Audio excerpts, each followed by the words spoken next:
So they kind of have that going for them in terms of results. But I think we Oh boy. Robo Alex came out in of the full team force earlier. right now. Did Robo I freeze? Alex just came out in full force. Yeah. Yeah, I saw you. Right, I'll just take the whole thing over again.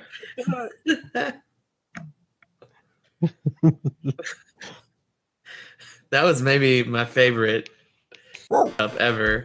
It just like, yeah, it almost sounded like you were trying to impersonate a vehicle driving off into the distance. Because we're revved up and ready to go this season. So we just... Andrew, you're moderating, so start us off here. Hey guys, welcome to season 3 of You'll Never Talk Alone. Let's do this thing. Guys, what y'all think? This kid's a natural. God, he's good. You could tell I prepared. I mean, were you reading a script? Because it sounded like it was so well thought out, well written, that it had to have been a script right in front of you. No, I actually memorized it. I'm looking at my phone right now. Just checking out Instagram, and I could repeat it while I was Do it. Do it then. Oh, I just already did it. Did I miss it? This is You'll Never Talk Alone. We are celebrating yet another victory here in the early season. Liverpool looking like a solid team that Alex has openly said will never concede a goal ever again. Ever. Alex, you standing by that statement? I stand by that, just like Allison stands in the goal, preventing anything from going past him. Anything. Unless it's outside of the frame of the goal for a goal kick. Right. But even then, you can tell he wants to grab it. He tries. He could if he wanted. I mean, yeah. He just doesn't feel like it. He's smart enough to know when not to demonstrate his power, more than anything else. We are celebrating another clean sheet victory. That's 2 wins in the opening of this new clean sheets. That's something I didn't have last week. And reluctantly, we have Zach Osborne back on the podcast. Sorry, I saw an opportunity and I took it. You couldn't turn it down. I set you up, and I'm man enough to admit it. Yeah. Yeah. We have Alex, Andrew, and Zach, and of course I'm Joseph. Will can't join us on this recording session, but we wish him the best regardless. Another victory. We are starting off the 2018-19 season well.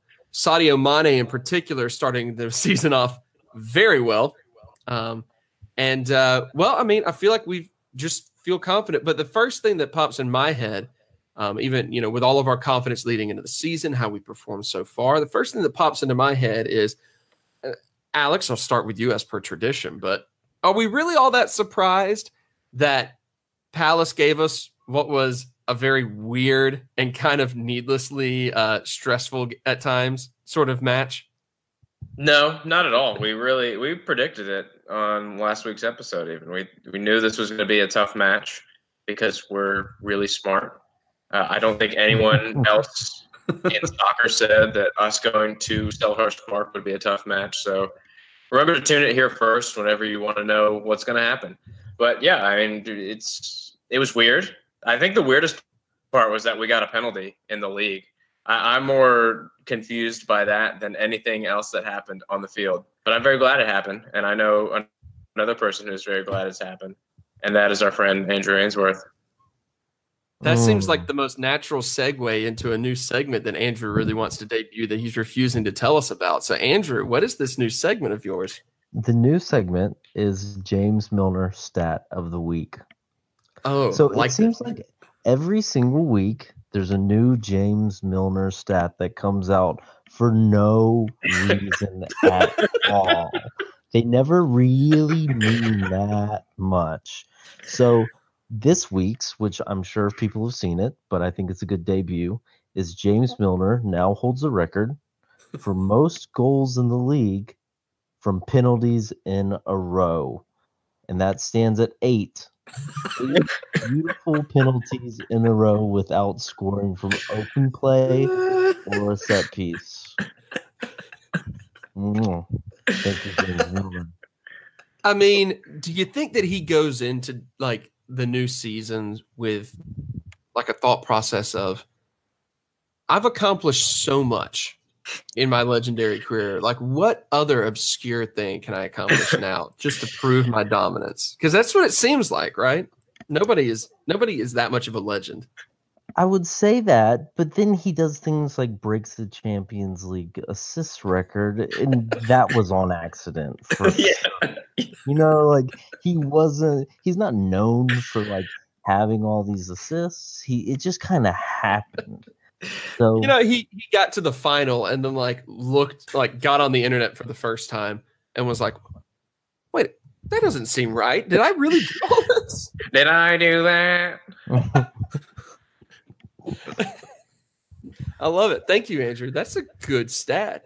Are you going to have that prepared every week?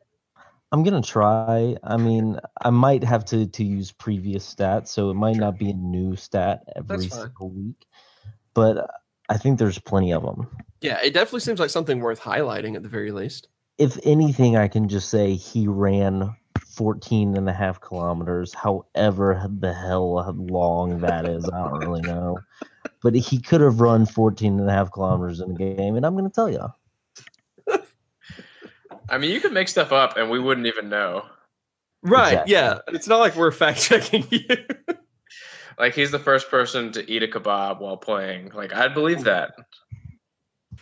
Didn't that guy eat a pie in the middle of a game last year or 2 years ago? Yeah, it was. But he was on the bench. Oh, he was on the bench. Okay. Yeah.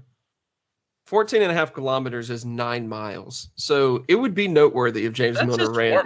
That's all that is. That's all that is. All right. Hey, Zach, does anyone stand out as your particular man of the match? This was a match, I think, we got done with it, and we had some text message discussion. The people on TV had other ideas of who was kind of their man of the match. But, Zach, if you had to pick anyone, does anyone stand out in particular to you? Yeah, for me, it's a pretty easy choice. I would go with Virgil van Dijk, who was just an absolute force, which, I mean, he typically is, but I feel like this was a match that served as a reminder for just how good he is. And, I mean, obviously, everyone's buzzing with the impact that Alisson has made. And he certainly deserves a lot of praise at this point. He has come out and had a great first few weeks of the season. But I think really like everything that happens at the back and the leader of our back line has been Big Verge for a while now, really since he arrived. And I saw, his stat line for this match. I think he won 100% of his aerial duels. I mean, he's a monster back there, and he just has been an absolute revelation since he arrived. And I felt like this was a particularly good match for him. We've talked before about it seems as though whenever Klopp identifies the guy he wants and goes after it, and early on it was frustrating to deal with in the transfer window because it was kind of like, why are we only targeting this one person? But it seems like we're in a groove now where whenever he targets the guy he wants and goes after it when he arrives, it totally pays off. Yeah. Probably no more so than the return we've gotten on Virgil van Dijk so far. Since he arrived, he's been absolutely changing the way the defense operates. And, I mean, honestly, just adding Alisson is just kind of like icing on the cake for what, this Virgil van Dijk signing really brought. This Joe Gomez guy, he looks all right. It's like he should have been playing center back this whole time. I mean, what are the odds of that? What are the odds of that at all? It's amazing. Yeah, well, he's now threatening the place of the world's greatest defender, so that must be pretty good. Yeah, Alex, who else stands out to you? We've mentioned, of course, that Alisson looked really good, and Zach was praising Virgil van Dijk. But What about some of the other players that we didn't maybe necessarily expect much out of right now? Because I like Joe Gomez in the first match, and then he just kind of keeps backing it up again right now. But who else stands out to you? Well, I'm going to go ahead and stay on brand and pick Milner's two compadres in the midfield, Gini Wijnaldum, who has really stepped it up since the arrival of Naby Keita, and I think them playing together has enhanced his ability. But he's really playing more outside of himself. Like he retreated a bit in the first match, but on Monday he was just unstoppable. He was winning every tackle. He was all over the place. He was driving forward, and it's great to see him grow back into the player that he was at Newcastle somewhat and at PSV. Like he's a very, very good player, and we haven't really gotten to see all of what Gini has to offer. So I'm glad that he's stepping it up a little bit. And to continue to be on brand, Naby Keita, like he's just so good. And it's 2 matches with this team, and he's won man of the match from NBC Sports both games, and it's hard to argue against that, even though there have been some other standout performers. But he's just been so good at everything, and I'm sure we all saw that turn and then over the top through ball to Salah in the first half. Like that was just pure sex. I mean, that's why he won man of the match. It was that one play. It was like, are you kidding me? You gotta pinch yourself every now and then to realize that he could have been anywhere else in Europe, and he is on our team, and he's our midfielder, and he's just gonna keep getting better. The newcomers. Let's focus on the newcomers for a minute here, Andrew. Both Keita and Alisson are popping in and making immediate impacts here. How significant is it that they have played such key roles in the first 2 matches of the season so quickly? Well, you see these players come into Liverpool and take some time to adjust. You saw it with the Ox. You're seeing it with Fabinho. You've seen it throughout, Klopp's tenure, just because of the style is not really like a lot of the other managers. And these 2 guys have been able to come in, which goalie's easier to fit into a team, but come into play and not even skip a beat, which just shows how good they are. And really, they'll only get better throughout this season. So I don't see anyone, breaking us down through that spine. They can come around the side with Van Dijk at center back and with Alisson in goal. I don't see us conceding a lot of crosses. I don't see teams breaking us down through the middle. I haven't seen a better team since 07-08 probably at Liverpool. Zach, it's got to feel good at this point in time to see what a keeper like Alisson can do after years of being the guy on the podcast who has been talking about our need of keeper and everything. How are you feeling right now about these first 2 performances from the Brazilian? I mean, he's been solid. I think the biggest aspect of his game where I've just been so pleased and just sort of it's almost shocking every time it happens. I just can't believe we have a keeper he has the vision to distribute the ball quickly with accuracy, with long upfield passes from goal kick situations, from throws. So many times he has launched these pinpoint balls to our players who are making attacking runs, and he is a part of setting up the counter, of being an outlet to our attacking players. Even for all of the good times, or when Karius was playing fairly well before it kind of all fell apart, I feel like there were so many times in every single match where he was just sort of lobbing the ball aimlessly up the field, and it would just land immediately at the feet or the head of an opposition player. And that has kind of been the norm for us for years. And now suddenly it feels like every time Allison has a chance to distribute the ball, he does so with skill and intelligence. And I mean, to me, that's been the most exciting thing to watch, to see how he has linked up with our other players with his distribution. I think we all know his shot stopping and his command of the box is incredible as well.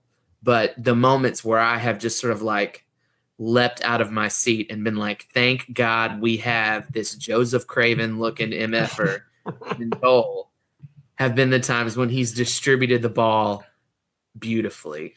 I think that, first off, thank you for again referencing the I will always cherish that. I think the stat I saw was something about he had like 23 different distributing, kind of mid to longer range passes or something like that, and connected on 21 of them in the match. Yeah, that's someone can incredible. actually do the fact checking on that if they want to, because that could have been a completely different stat. It could have been a completely different match. I'm pretty sure. Probably a Milner stat. Right. That's exactly it. They just got confused and put Allison's, handsome mug up there. So it is, I mean, unbelievable to see something like that in, with a club that for a while now, especially on this podcast, we've talked a lot about how control of the match is something that our goalkeepers have always lacked. Even when the shot stopping was on point, controlling the match was not really ever there. And that's what he's doing. Yes, the shot blocking is really good. And part of that is because he seems to carry himself with an attitude of, I'm the guy who's going to anchor things back here and, kind of control where we go from here, get the counterattack started. Like, he understands all of that. And it's enough right now where I am more than willing, after 2 matches into the season, to, admit that I was skeptical and how wrong I was, during the summer, that it would be such an immediate impact of just getting a new goalkeeper. Granted, I didn't think at the time that we were going to be able to sign someone who was considered to be one of the most in-demand goalkeepers in the window. I kind of felt like we were going to botch that up and then we wouldn't make any moves. But we made the move, and he's been just phenomenal so far. And I'm more than willing to admit that I was quite wrong during the summer with my skepticism. More than willing. I want to run down the line with this question and ask each of you your opinions on this, because obviously we're only 2 weeks in, and it's really hard to actually make any firm judgments on anything. But we seem to have started this season off with just a different air and a different attitude about the team than we have in recent years. We've won. We've had some incredible, multiple goal, season openers and all of that in the past. But the first 2 weeks of the season have just felt very satisfying, in that it just feels like we are a team that is coming in and wanting to establish ourselves as best in the league. So how do you think that we, through the first 2 weeks, how are we feeling about our start compared to, let's say, Man City or Chelsea, who have also looked quite good in the first 2 weeks, or of course, dominant 4th place Watford? How do you guys think we are shaping up in the start of the season compared to some of the other teams that are most likely going to be challenging for a title this season? Alex, we'll start with you because of alphabetical order. Yeah, it's hard to really gauge us against City and Chelsea, especially because they've both played Huddersfield, and Huddersfield are absolute crap. So they do have that kind of padding their stats. But in terms of how we look, we're still the only team that anyone talks about as being able to challenge Manchester City for the title. And I think it's completely warranted. And a lot of that goes down to the attitude that we have been talking about over preseason, that everybody seems to be having fun. Everybody seems to be together. There's such a unity in the squad, and there's such a belief in the squad that there's something special going on, and they're all fighting for that. And you could see it in the performance at Palace. You rate that performance versus performances even last year under Klopp. Those teams that sit back and defend and block tended to make us run out of ideas a little bit. But we played with such confidence and belief that we were going to score that those are the type of games that really, really good teams win, and that's how they win them. So I'm really excited, and I think we have all the reason to believe that we are just as good as anybody in this league. Andrew, how about you? I mean, 2 weeks in, like Alex mentioned, maybe the other top teams haven't been playing any good opposition. Whereas we went up against your, favorite team, West Ham, last season, or last week, I mean, who you think is just the greatest in the team in the world. But how are you feeling about the first 2 weeks here, Andrew? I don't think. First off, I don't think West Ham's any better than Huddersfield. I could definitely be wrong just on paper, but I think that they're terrible. And both of those teams also played Arsenal. I mean, their new manager, team's really down, not very great, but I mean, they're still Arsenal. So we haven't played much better competition, but we've still looked more dominant throughout. Man City's been dominant, but they've shown a little glimpse of, of being able to be broken down. I think we're obviously the favorites to challenge Man City. I want to see more, and I want to see how the first 2 months play out to really know how this is going to go, because you never know, a team could sneak up and we didn't even expect it, like Tottenham or sadly Everton. They aren't going to challenge for anything, but they could still beat some better teams and really mix things up. Yeah, I mean, I guess they do look a little bit like they could be punching above their weight right now, but it's still Everton. They could still fall apart pretty soon. Who knows? Zach, we sometimes, it's like a weekly thing. We give you a hard time for being the pessimist on the podcast, but I want to get your opinion right now on how you're feeling. I mean, is this because you were quite excited going into the season, especially with the signings that were made? So how are you right now? Where do you stand as far as your excitement level goes? I mean, there's been nothing to diminish that excitement whatsoever. I'll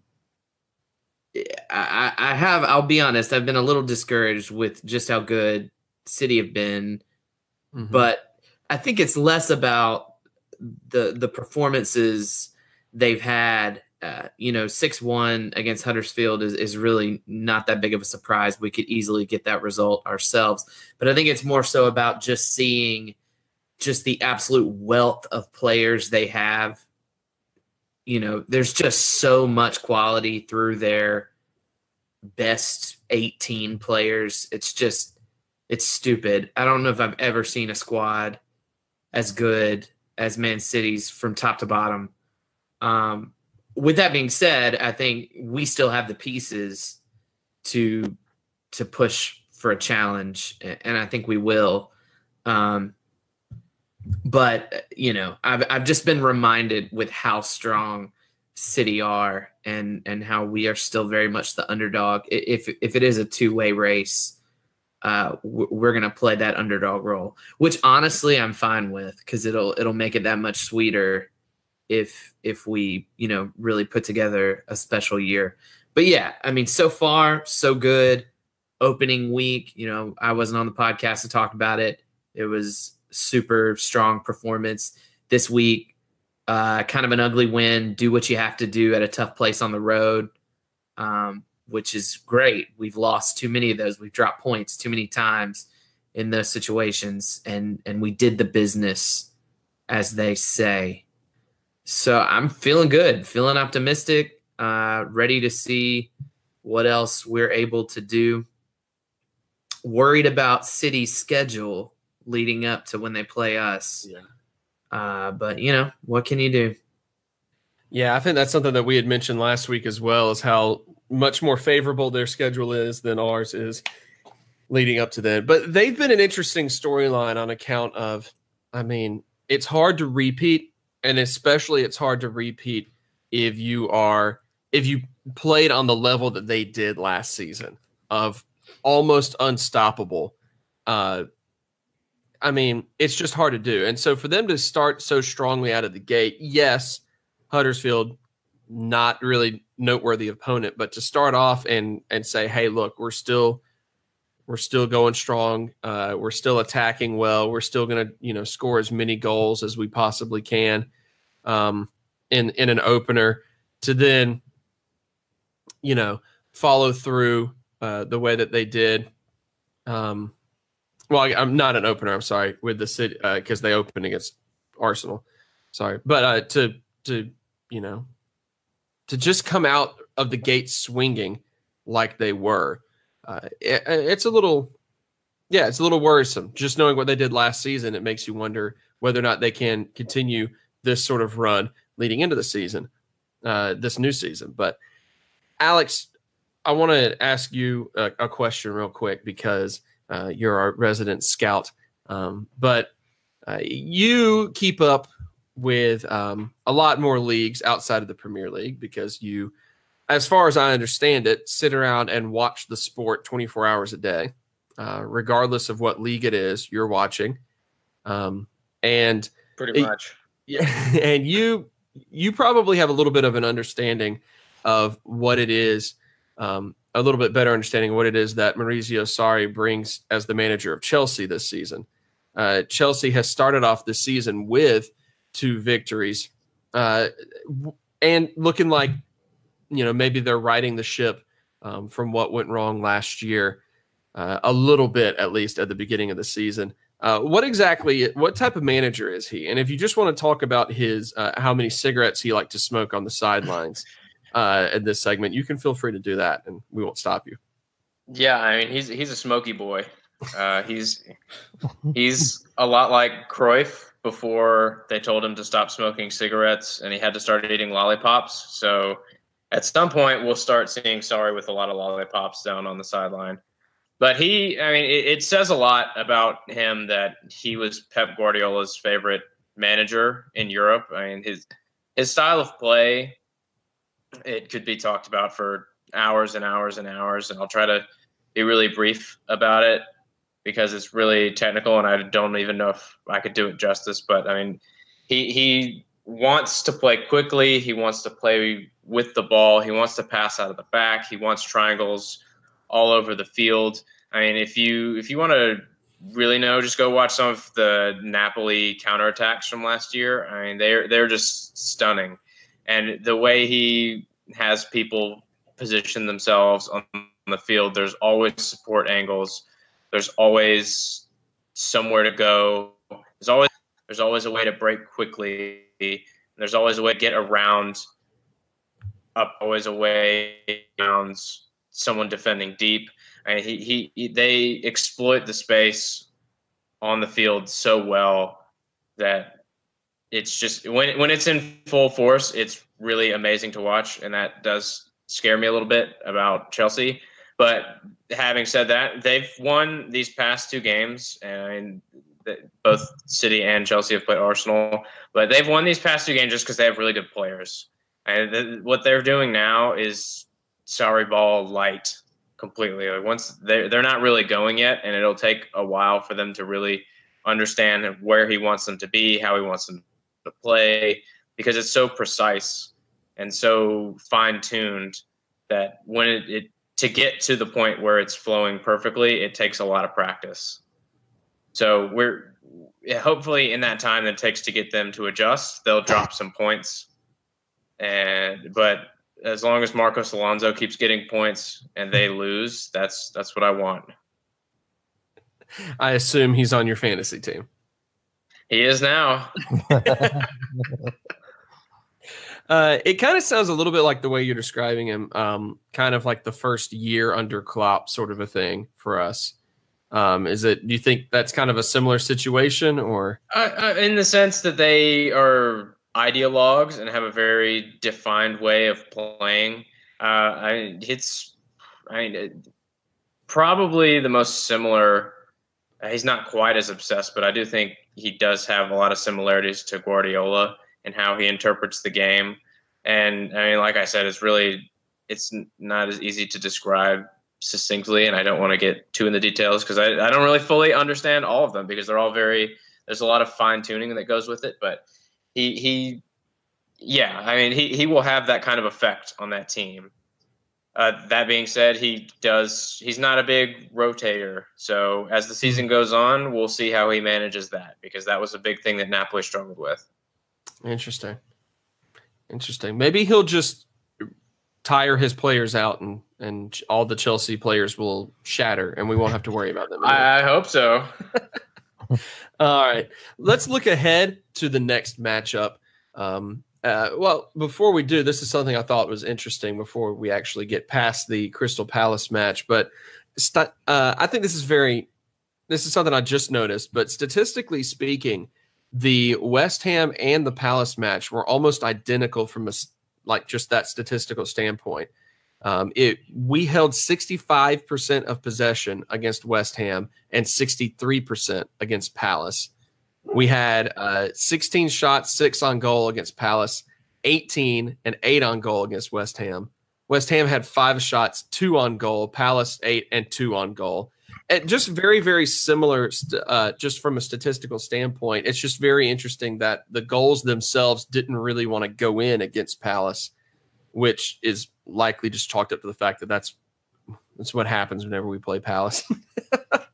It's kind of what we do. We forget how to put it in the goal. Wayne Hennessy has the best match he's ever had for no reason. All that. Anyway, so I think it's very interesting that through the first 2 weeks, we've basically played the exact same match. So good for us. We will be moving into week 3, going up against the heroes of the week, Brighton and Hove Albion, who took down the hated Manchester United. Andrew, since Alex had plenty of talking time earlier, we turn it over to you to start off this bit here. But do you think we'll see anything really change in the way we come out and perform against Brighton and Hove Albion? Brighton seems to be a squad that likes to match their opponents a little bit more. They don't really like to sit back quite in the same way. So do you think that we'll see any difference in the way that we approach it, either lineup wise or I guess maybe the style of play? I don't think we'll approach the game any differently. I think Brighton might approach the game differently, or they will approach it differently to play us compared to Manchester United. But I think we'll go out and play the same exact way we always do, and that's heavy metal football all the time. So I don't see us coming out. I see James Milner scoring like 45 goals. But I did actually, I'm curious, and I want to hear your opinion on this before anyone else's, as the resident Brighton and Hove Albion fan. I've got my scarf right here.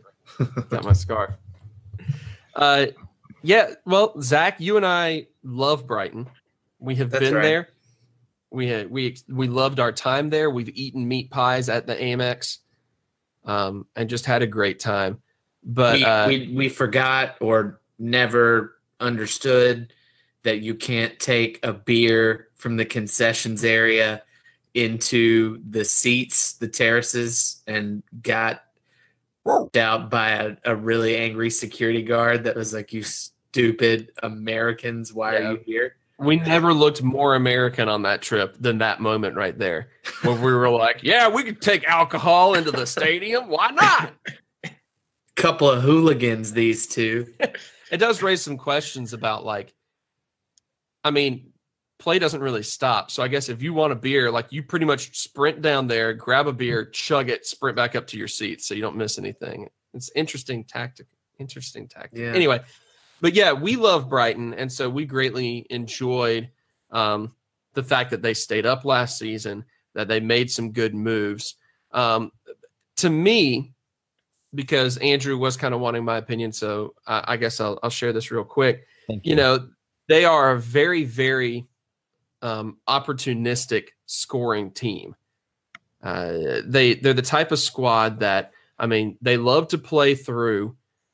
pretty much Pascal Gross or Anthony Knockaert, and just try to get the ball into any sort of position at all where someone like Glenn Murray can poach a goal.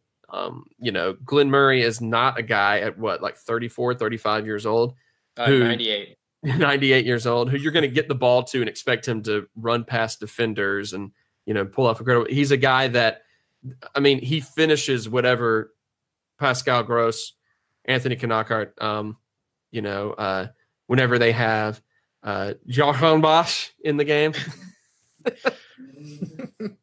I'm not even going to, ever pretend to have a firm grasp of how to pronounce his name, but as another, streaking down the wing, they love to play down the wings, get the ball kind of to the outside, and then work in right at the last second. Don't really play through the middle very much, which is obviously our strength with Virgil van Dijk. And at this point, whatever inanimate object we put next to him is going to be a successful defender, it feels like. So just knowing that Brighton can be a error-prone team defensively speaking, but a very opportunistic team offensively speaking. Zach, do you look at them as a team that, at Anfield, we have anything to really worry about? No.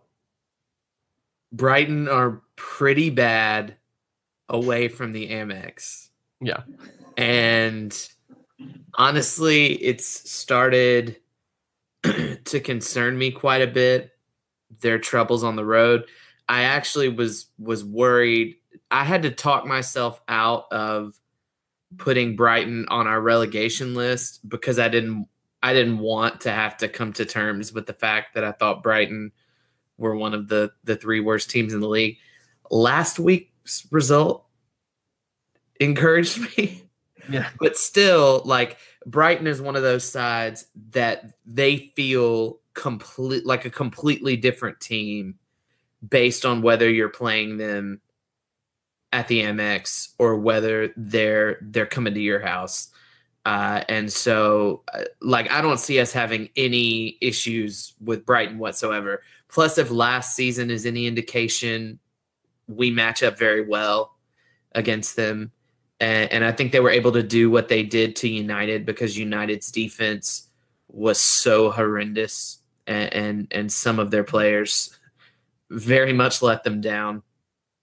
So yeah, I don't see this as a potential trap game for us. I think it will mostly be a walk in the park.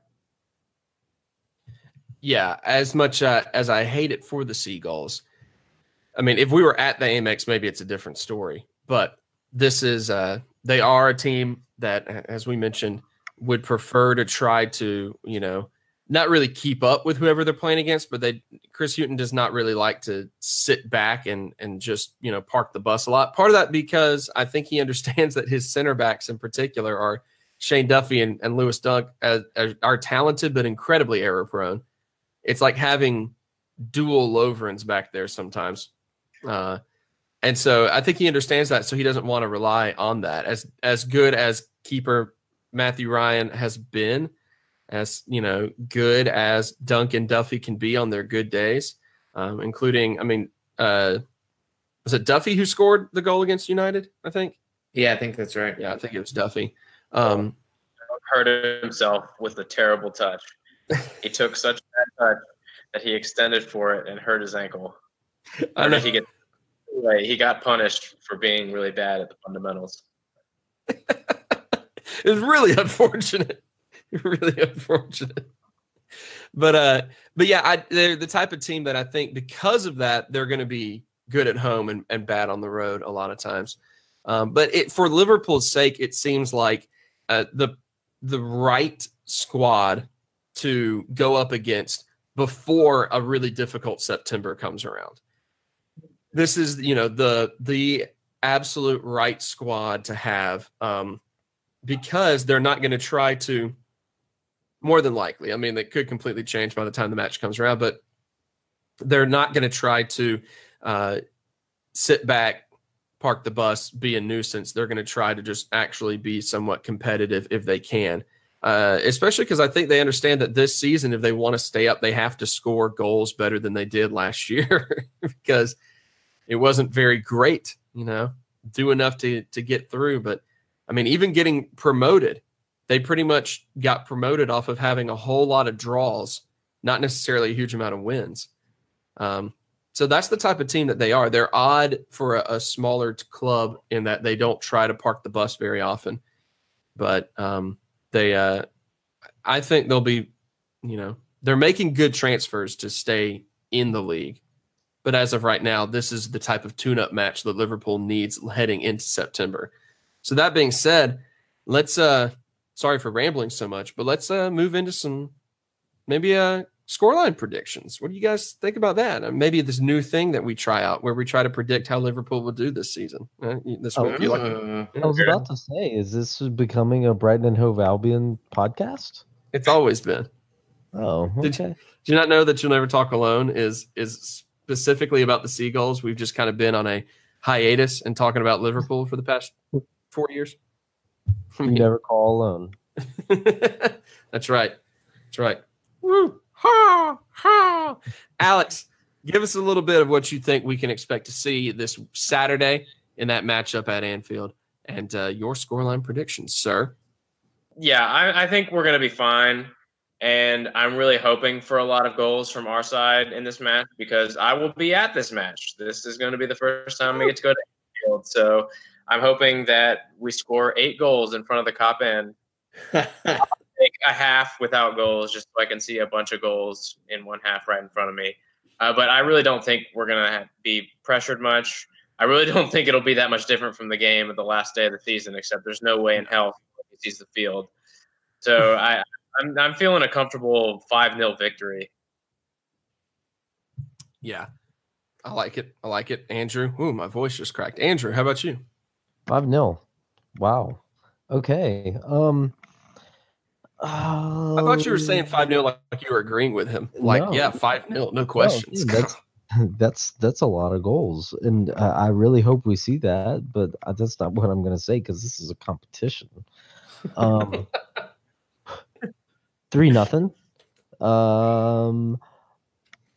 I always choose who scores. Yeah, you did. And so far, you've gotten all of them correct, if I think. If I remember Yeah, I correctly. actually have. Yeah. Nobody Milner. fact check us on that. Milner, of course. And then 2 goals from Firmino, 1 assist from Milner, and then another assist from Firmino and another assist from Salah. Yeah, those assists all line up. It took me a second for some reason to count that you only listed 3 assists. Okay. Anyway, Zach, what about you? I was going to go 3-0, but just to be different and to, I don't know, to thwart Alex and his prediction, I'm going to say 4-1. We can't concede, so guess again. So I'm not allowed to choose 4-1? No. No. All right, 4-0. 4-0 then. There you go. I guess until it happens in real life, Gonna we're not be, allowed to ever predict it. It's going to be a Genie Wijnaldum goal and a Shaqiri hat trick off the bench. Wow. That's my new favorite prediction. I love it so much.